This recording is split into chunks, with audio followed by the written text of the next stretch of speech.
98లో రెండోసారి తెలుగుదేశం గవర్నమెంట్, మొదటిసారి తెలుగుదేశం గవర్నమెంట్ వచ్చిందంటే చంద్రబాబు నాయుడు 96లో ముఖ్యమంత్రి అయిన తర్వాత 98లో గోనెగిరిలో అంటే అంతవరకు నేను డోన్లో రాజకీయం చేసేవాడిని మా నాన్నతో పాటు, తండ్రి చాటు బిడ్డగా ఉండేవాడిని.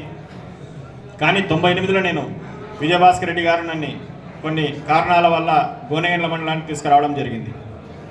అప్పటి నుంచి 24 ఏళ్ల వయసు. నాకు ఆ మండలంలో ఎవరో తెలియదు, నాయకులు తెలియదు, పెద్దగా నాకు పరిచయం లేదు. నాకు అంతసేపు ఉన్నవాడు డోన్లో ఉండేవాడిని.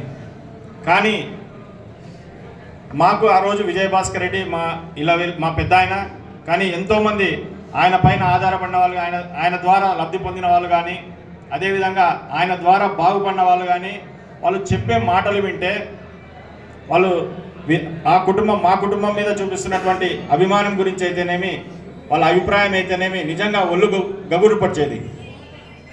ఆ పరిస్థితుల్లో అంత చిన్న వయసులో నాకు అప్పటికి పెళ్ళి 1 నెల అయింది. తీసుకుపోయి గోనెగిరిలో పెట్టారు. నాకు అక్కడ ఏమీ తెలియదు. కానీ అప్పుడు ప్రత్యర్థులు మాకు మోహన్ అన్నోళ్ళే. రెడ్డి గారు అప్పుడు మంత్రిగా ఉన్నారు. పోరాటం చేశాం.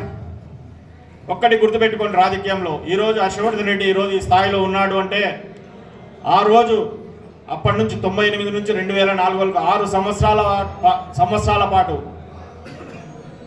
ఎన్నో కష్టాలు పడి, ఎన్నో ఇబ్బందులు పడి, నాయకులకు భరోసా ఇచ్చి, కార్యకర్తలకు భరోసా ఇచ్చి 2004 వరకు మేము రాజకీయం చేసుకుంటూ కార్యకర్తల్ని పోగొట్టుకోకుండా, కార్యకర్తల్ని నష్టపోయినా కూడా అధికారం వచ్చిన తర్వాత వాళ్ళని చూసుకుంటూ, వాళ్ళ బాగోగులు చూసుకొని, ఎవరికి ఒకరికి ఆర్థికంగా అవసరం అనుకుంటే ఆర్థికంగా సాయం చేయగలిగాం.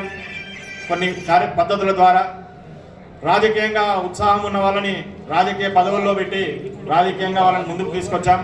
ఈరోజు మీరు గోనెగిరిల మండలంలో పోతే దాదాపు ప్రతి గ్రామంలో కూడా హర్షవర్ధన్ రెడ్డి అనే వ్యక్తి తీసుకొచ్చినటువంటి వ్యక్తులు ఉన్నారు. కానీ ఎందుకు చెప్తున్నా అంటే హర్షవర్ధన్ రెడ్డిని పొగుడుకోవడానికి అని కాదు, మీరు దయచేసి అర్థం చేసుకోండి.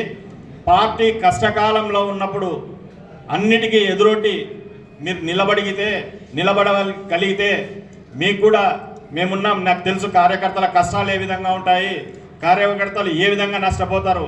మీకు ఆ రోజు మీరు చెప్పినప్పుడు కొద్దిగా మేము ఏదైనా బాధపడి ఉండొచ్చు, మీకు స్పష్టంగా సమాధానం కొన్నిసార్లు ఇవ్వలేకపోయి ఉండొచ్చు. వేరే రకంగా భావించొద్దండి.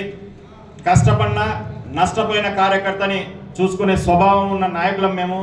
కాబట్టి ఒక్కటే మీరు ఆలోచన చేయాల్సింది మన నాయకుడు ఎవరైతే ఉన్నారో ఆయన బాగుంటే నేను బాగుంటాను. మనం నమ్ముకున్న పార్టీ ఏదైతే ఉందో వైఎస్ఆర్ కాంగ్రెస్ పార్టీ, ఆ పార్టీ బాగుంటే నేను బాగుంటాను ఒక నినాదంతో ముందుకు పోతే మనల్ని ఎవ్వరూ ఏమీ చేయలేరు. వచ్చే కష్టాలు కూడా తాత్కాలికం అని చెప్పి మన నాయకుడు జగన్మోహన్ రెడ్డి గారు, ఆయన బాగున్నన్ని రోజులు నేను బాగుంటాను.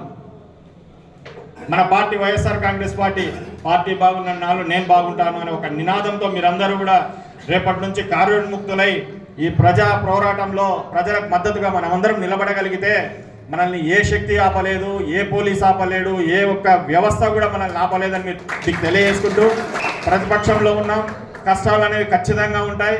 కానీ మనం ఇంత నీచంగా, ఇంత దుర్మార్గంగా మనం అధికారంలో ఉన్న ఏ రోజు ఆలోచన చేయలేదు. కొత్త పద్ధతులు నేర్పిస్తున్నారు, నేర్చుకుందాం.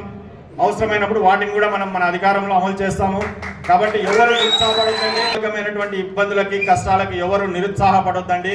మీ వెంబడి పార్టీ ఉంది, జగన్మోహన్ రెడ్డి గారు ఉన్నారు, స్థానికంగా మేమున్నామని చెప్పి గుర్తుపెట్టుకొని రాబోయే కాలంలో పార్టీకి మీరు అందరూ కూడా వెన్నుదన్నుగా నిలబడి ఈ కార్యక్రమాన్ని ఈ రోజు ఏదైతే పార్టీకి సంస్థాగత కార్యక్రమంగా ఏర్పాటు చేశామో ఈ కార్యక్రమాన్ని మీరు ప్రతి ఒక్కరు కూడా ఏదో వచ్చినాము, వాళ్ళు ఏదో మాట్లాడారు పోయారని కాకుండా ఈ కార్యక్రమానికి ఒక ఎండ్ తీసుకురావాల్సిందిగా కోరుకుంటూ, అంటే ఈ యొక్క సభ్యత్వానికి ఐడెంటిటీ కార్డ్స్ కోసం మీరు ఇచ్చేటువంటి పేర్లని ఎంత వీలైతే తొందరగా ఇస్తారని ఆశిస్తూ ఇవ్వవలసిందిగా మిమ్మల్ని కోరుకుంటూ సెలవు తీసుకుంటున్నాను.